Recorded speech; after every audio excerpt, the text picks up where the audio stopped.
Muito bem, estamos de volta com o Gazeta Entrevista. Olha, eu vou encerrar o programa de hoje recebendo aqui uma figura ilustre do município de Cruzeiro do Sul. Eu estou aqui ao lado do funcionário público aposentado Adilis Nogueira Maciel. Deixa eu aqui falar um pouco da história do seu Adilis. Lá em Cruzeiro do Sul, praticamente todo mundo conhece ele. Tem 103 anos de idade, isso mesmo, 103 anos completados essa semana. E veio aqui na TV Gazeta andando, entrou aqui no estúdio, sentou no sofá, está aqui conversando comigo já há um bom tempo. Agora a gente começa a entrevista, mas o seu Adilis foi testemunha ocular da história do Acre nas últimas 7 décadas, posso dizer assim. Ele chegou em Cruzeiro do Sul em 1948, não 48, foi? 48, seu Adilis. 48, foi. Como é que era a cidade naquela época? A cidade era pequena, muito pequena. As ruas que tinha Cruzeiro do Sul era daquele colégio Santa Terezinha, lá para a beira do rio. Aquelas ruas que cruzava o centro até lá. Da Santa Terezinha para dentro era só caminho de boi, caminho para boi com carroça, com caminho para transportar os produtos das colônias. Automóvel naquela época não existia? Não existia. Existia, quando eu cheguei em Cruzeiro do Sul, existia 2 jipes.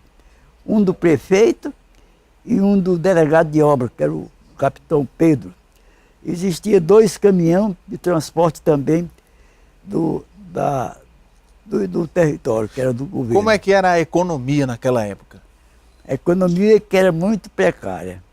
O comércio reclamava muito que não tinha banco, não tinha movimento. Os comerciantes muitos não tinham crédito para comprar mercadoria em Manaus ou Belém. Era muito difícil. Então comprava dos poucos comerciantes que tinham transações fora em Belém ou Manaus. Circulava dinheiro naquela época? Muito pouco. Você via a maior parte do pessoal andar sem dinheiro para comprar. Quando ia comprar num estabelecimento, era fiado, era no borrador. Tinha um tal de borrador. Esse borrador é que anotava as compras daqueles que iam para as colônias trabalhar na agricultura. Os pescadores que iam pescar peixe tinham que levar material para pescar no rio, descer o rio e compravam fiado para pagar.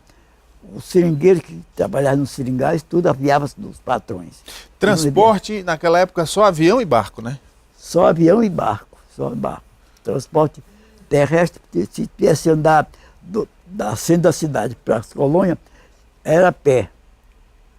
Tinha que ir a pé. E quando foi que o senhor veio a primeira vez em Rio Branco? A primeira vez? Sim. A primeira vez foi, acho que em 51, 52. Veio de avião? Vim de avião da FAB. E como é que era a capital do estado naquela época? A capital do estado era uma capital muito pequena, muito resumida. Ali do Hotel Chuí, para dentro, era pouca distância que se via casa, algumas casas só. O único hotel era o Hotel Chuí, que o senhor se hospedou? Tinha poucas ruas. Era o Chuí. A hospedaria, para quem vinha de fora, tinha que se hospedar no Chuí. E essa época foi exatamente quando o governador José Augusto foi eleito, ele que veio lá de Cruzeiro do Sul. O senhor acompanhou tudo isso, né?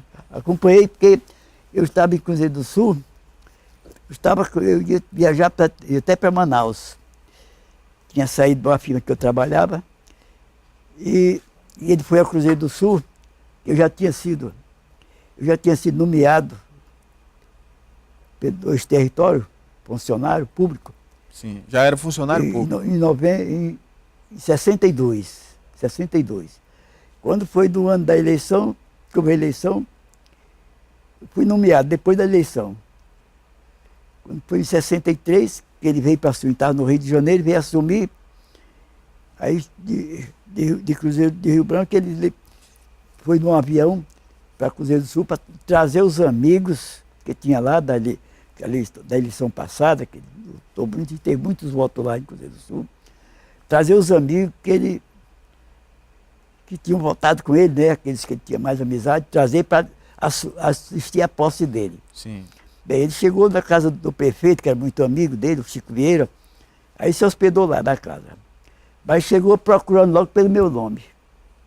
Então o senhor era próximo dele? Perguntou se eu estava em Cruzeiro do Sul. Se eu ainda estava em Cruzeiro do Sul, de estado. Aí ele pediu lá o Mancito, Manso Biba Neto, que era amigo dele, disse, olha, manda na casa do seu Adílio, chamar ele, que eu quero falar com ele hoje aqui.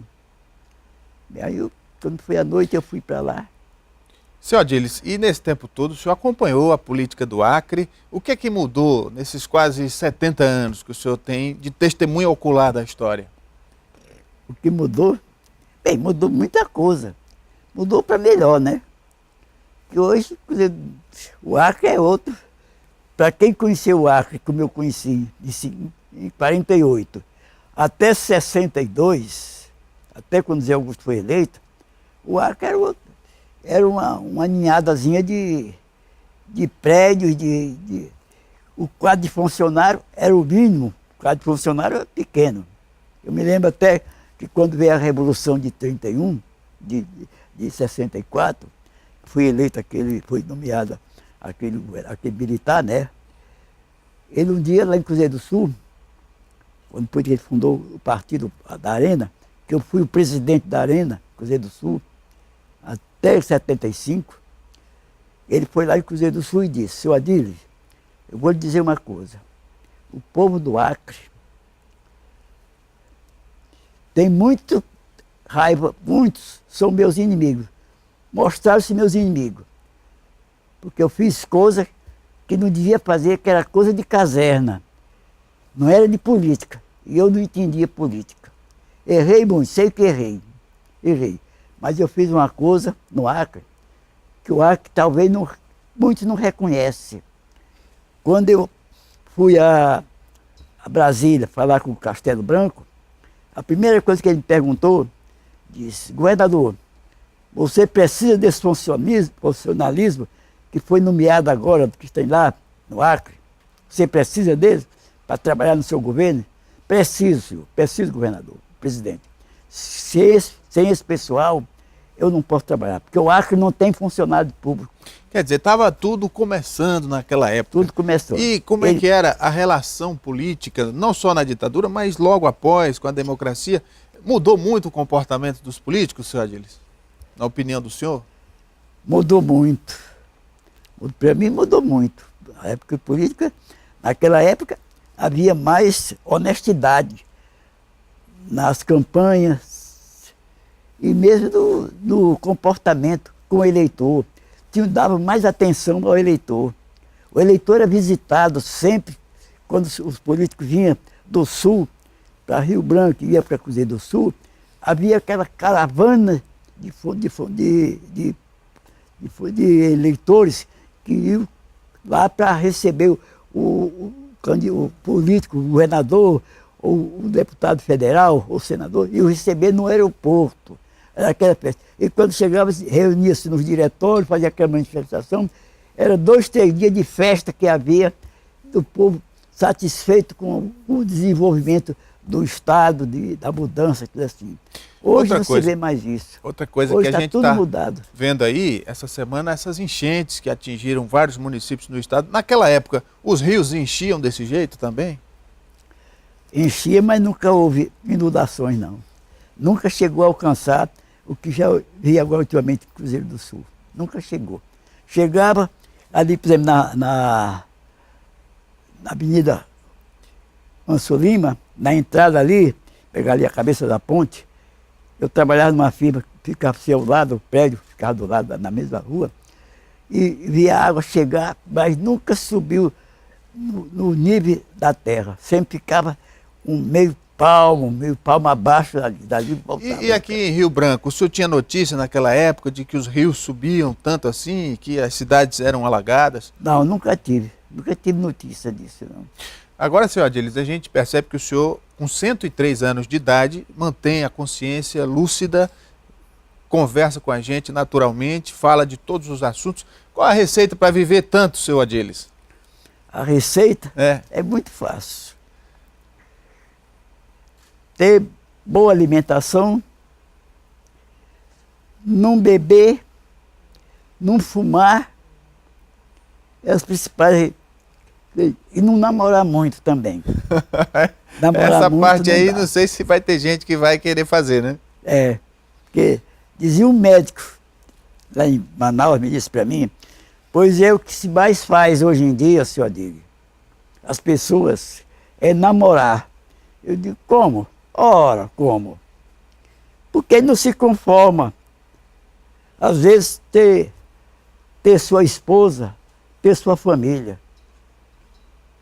E o que Tem que o uns senhor, olhos muito grandes. o que é que o senhor diz, por exemplo, para quem está começando a vida agora, quer dizer, o senhor aí do alto dos seus 103 anos, de muita experiência, de muita sabedoria, qual o conselho que o senhor dá para essa juventude? O conselho que eu dou à juventude é que estude, que hoje, se não estudar, não é nada na vida. Não é nada na vida. Porque hoje tudo só tem bom emprego, só se firma na vida com a família, é cedo estudar e para conseguir um bom emprego. Porque sem emprego, para se criar um filho analfabeto, crescer analfabeto e morrer analfabeto, morre de fome. Olha aí, quem está dizendo isso é uma pessoa de 103 anos de idade, portanto, tem competência para falar. Senhor Adílio, quero agradecer a vinda do senhor aqui no Gazeta Entrevista e desejar vida longa para o senhor. Tá, obrigado.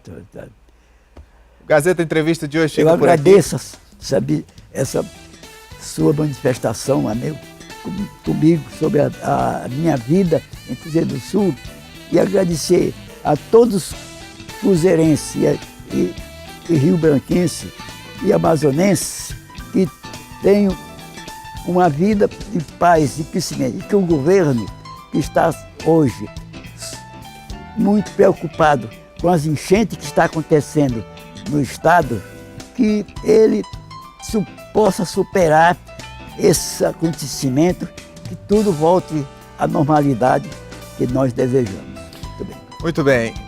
Para você de casa, um forte abraço. Muito obrigado por sua audiência. O Gazeta Entrevista volta amanhã. Até lá.